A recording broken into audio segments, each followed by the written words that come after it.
है, बैग पकड़ो। कुर्बान मेरी जान तुझ पे शाद रहे तू, कुर्बान मेरी जान तुझ पे शाद। पेमेंट्स बोले तो पेटीएम करो। ISA is 93%. Results आप देखते हैं. It is push.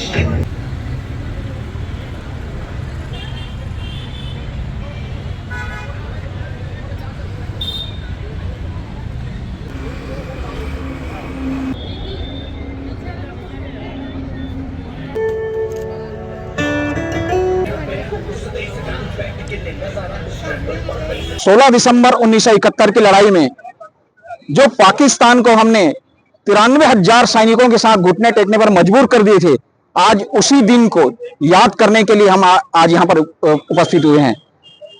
इस ऐतिहासिक लड़ाई 3 दिसंबर से शुरू हुआ था और 16 दिसंबर को खत्म हुआ। मात्र 13 दिन में लड़ने वाली ये लड़ाई दुनिया की ऐसी लड़ाई है जो इतने शॉर्ट टाइम में हमने विजय हासिल किया। इस लड़ाई के दौरान हमने अपने 3,900 सैनिकों को भी खोया और 8,994 सैनिकों घायल भी हुए। हमने पाकिस्तान के लाहौर तक कब्जा कर लिया था इस सिचुएशन में, मगर शिमला समझौते के तहत हमने उदारता दिखाई और पाकिस्तान को वो जमीन वापस कर दिया। मगर जो पूरी पाकिस्तान है, जिसे आज बांग्लादेश के नाम से जानते हैं, उसको हमने इस लड़ाई में अलग किया, जिसे आज बांग्लादेश के नाम से जाना जाता है। हम इस लड़ाई को एक विजय के तौर पर इसलिए मनाते हैं क्योंकि यानी हमने पाकिस्तान को मजबूर कर दिया था इतने सैनिकों के साथ आत्मसमर्पण करने के लिए, और हम अपने शहीदों को नमन करने के लिए श्रद्धांजलि के तौर पर भी इसको मनाते हैं।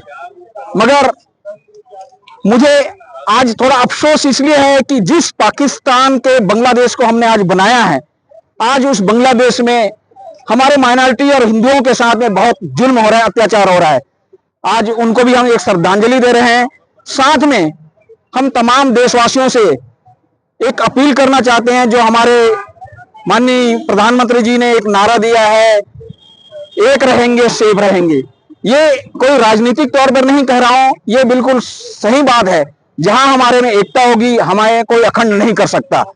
तो मैं सभी लोगों से गुजारिश करूंगा कि जिस मोहल्ले जहां भी हैं, एकता के साथ रहें और इस एकता की घड़ी में हम साथ रहें, ताकि हमें कोई अलग ना कर सके और हम अपने राष्ट्र के लिए समर्पित हो सके।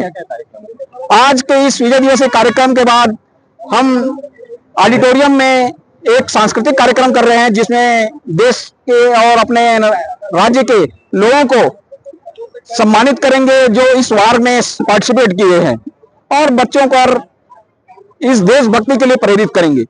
ये कार्यक्रम हमारा दोपहर 1 बजे से शुरू होगा और शाम के 6-7 बजे तक, जब तक बच्चों का कार्यक्रम है तब तक चलता रहेगा।